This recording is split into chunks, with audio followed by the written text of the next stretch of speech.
अस्सलाम वालेकुम नाज़रीन, एक नए वीला के साथ आपकी खिदमत में हाजिर हूँ। पाकिस्तान में पीटीआई के जो सेंट्रल सेक्रेटरीट है उस पर पुलिस के छापे और मरकज़ी तर्जमान हसन रऊफ़ की गिरफ्तारी समेत दीगर कारकुनान की गिरफ्तारी के हवाले से अमेरिकन वज़ारत ख़ारजा का एक अहम रद्द-ए-अमल सामने आ गया है। आज हफ्तावार जो ब्रीफिंग हुई है उसमें मैथ्यू मिलर जो कि अमेरिकन वज़ारत ख़ारजा के तर्जमान हैं, जब उनसे सवाल किया गया पाकिस्तान में जो पीटीआई के सेक्रेटरीट पर छापा मरकज़ी तर्जमान की गिरफ्तारी के हवाले से, तो उसमें अमेरिकन वज़ारत ख़ारजा के तर्जमान ने तशवीश का इज़हार किया है और उन्होंने वाज़ेह तौर पर कहा है कि अमेरिका जो है वो जमहूरी असूलों की पासदारी पर यकीन रखता है और यही चाहता है कि पाकिस्तान में भी जमहूरी असूलों की पासदारी और जो आइन के मुताबिक जो भी इक़दामात हों वो आइन के मुताबिक होने चाहिए। दूसरी जानिब अमेरिका की वज़ारत ख़ारजा अमूर की कमेटी के सीनियर रुकन ब्रेट शर्मन हैं, उनका भी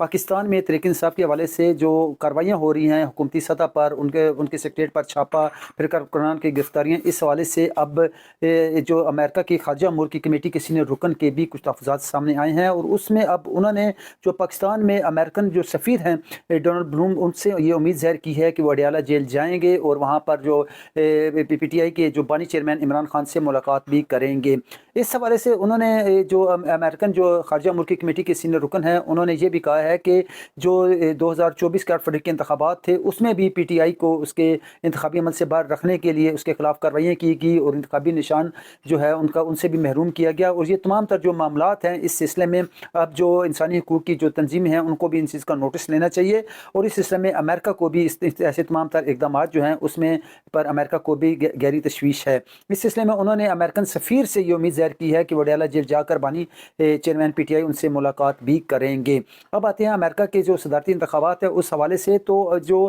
अब इस सिलसिले में जो अमेरिकन नायब से जो प्रेसिडेंट हैं कमला हैरिस साहब, उनके अमेरिका के सदारती इंतखाब के तौर पर बनने के वाज़ेह इम्कानात सामने आ गए हैं, क्योंकि इस सिलसिले में जो अमेरिकी सदर जो बाइडन ने जो अपने आप को इंतखाबी अमल से अलहदा किया था और साथ उन्होंने कमला हैरिस की हमायत का ऐलान भी किया था, लेकिन उस वक्त बाज़ हल्कों की जानिब से बात सामने आई थी कि अमेरिकी सदर ने तो कमला हैरिस की बतौर सदर उम्मीदवार की हमायत का ऐलान किया है, लेकिन जब तक अमेरिकन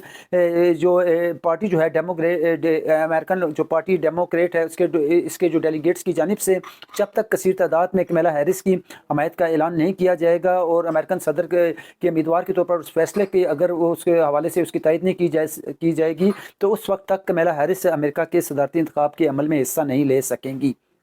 लेकिन अब जो अमेरिकन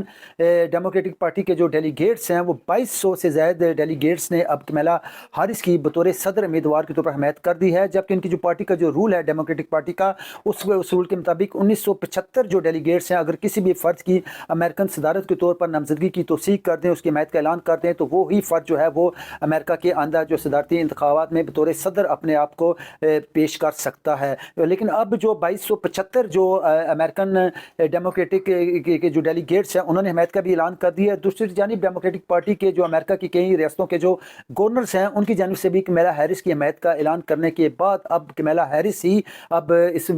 जो है वो अमेरिका के अंदर सदारती जो इलेक्शन है जो कि 5 नवंबर 2024 को होने जा रहे हैं उसमें वो अब अमेरिका जो सदारत के उम्मीदवार के तौर पर सामने आएगी। और दूसरी जानिब कमला हैरिस ने भी बतौर सदारती उम्मीदवार के तौर पर अब अपने आप को जो है वो उन्होंने अपनी सियासी सरगर्मियों का आगाज़ कर दिया है और उन्होंने अभी जो हालिया एक रैली से भी खिताब किया है जिसमें उन्होंने अपने आप को बतौर सदर के तौर पर उम्मीदवार के तौर पर अमेरिका के सदर के जो सदारती इलेक्शन है उसमें उम्मीदवार के तौर पर पेश किया है और फिर अपने और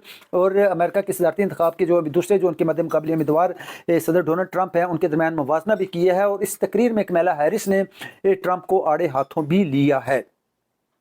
इसके अलावा नाज़रीन एक जो अमेरिका के हवाले से एक अपडेट ये भी है कि इस वक्त अमेरिकन जो सदर जो बाइडन हैं वो अब 24 जुलाई बरोज़ बुध शाम को अमेरिकन कौम से ख़िताब भी करने जा रहे हैं। अमेरिकन सदर ने जो इंतखाबी अमल से दस्तबरदारी के जो फैसला था उसमें ये कहा था कि आइंदा चंद दिनों तक वो अमेरिकन कौम से ख़िताब भी करेंगे और उसमें वो उन तमाम तर अवामिल पर रोशनी डालेंगे जिनके तहत उन्होंने ये फैसला किया है कि आइंदा सदारती उम्मीदवार के तौर पर अपने आप को नहीं पेश करेंगे। अब 24 जुलाई बरोज़ बुध जो है वो शाम को अब अमेरिकन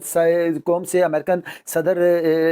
जो है वो जो बाइडन वो ख़िताब करेंगे और उनमें वो तमाम तर मामलात वो हालात वो अवामिल जो हैं वो अमेरिकन कौम के सामने रखेंगे जिसके तहत उन्होंने ये फैसला किया कि वो कौन से अवामिल थे जिसके तहत वो आइंदा बतौर सदर उम्मीदवार के तौर पर हिस्सा नहीं लेंगे। और आपको ये भी बताता चलूँ कि सदर जो बाइडन है वो 20 जनवरी 2025 तक तो बतौर सदर जो उनकी सदर की मियाद है उस वक्त तक वो अमेरिकन सदर के तौर पर अपनी खिदमत जारी रखेंगे और उन्होंने इस हवाले से ये अपना जो उन्होंने जो ایک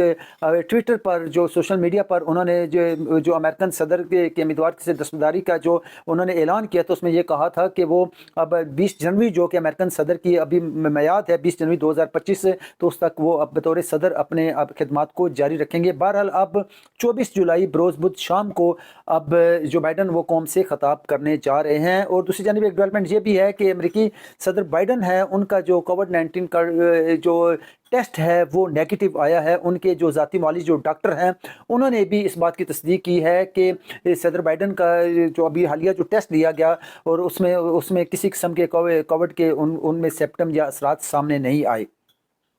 ایک اور اپڈیٹ یہ بھی ہے کہ اب نسرین جیسے آپ کو پتہ ہوگا کہ اسرائیلی وزیر اعظم نیتن یہو امریکہ کے دورے پر ہیں، اور اس دورے کے دوران وہ نہ صرف کانگریس سے خطاب کریں گے بلکہ آئندہ جمعے کو وہ امریکی صدر جو بائیڈن سے بھی ملاقات کریں گے۔ اب جو نیتن یہو جس ہوٹل میں رہائش پذیر ہیں اس ہوٹل کے باہر ایک بہت بڑا احتجاجی مظاہرہ ہوا ہے، جس میں نہ صرف امریکن بلکہ دیگر ممالک سے تعلق رکھنے والی تمام کمیونٹیز نے بھرپور تعداد میں شرکت کی ہے، اور وہاں پر جو پروٹیسٹر تھے انہوں نے غزہ پر اسرائیلی جارحیت کی بھرپور مذمت کی ہے، اور امریکن حکومت سے بھی یہ مطالبہ کیا ہے کہ وہ نیتن یہو جو ہے ان کو اس بات پر آمادہ کریں کہ جو غزہ کے جو مظلوم عوام ہیں ان پر اسرائیلی جارحیت کو ختم کیا جائے۔ اور ساتھ ہی وہاں پر جو مظاہرین تھے انہوں نے عالمی برادری سے بھی مطالبہ کیا ہے کہ غزہ میں اسرائیلی جارحیت کے نتیجے میں وہاں کے جو محصورین ہیں ان تک غذائی جو اجناس ہے، غذائی امداد بھی نہیں پہنچ پا رہی، اور وہاں پر جو اسرائیلی حملوں کے نتیجے میں جو زخمی افراد ہیں ان کو کسی قسم کی علاج معالجے کی سہولیات بھی میسر نہیں ہے۔ اس سلسلے میں اب وہاں پر جتنے جو شرکاء تھے، جو مظاہرین تھے، انہوں نے عالمی برادری سے بھی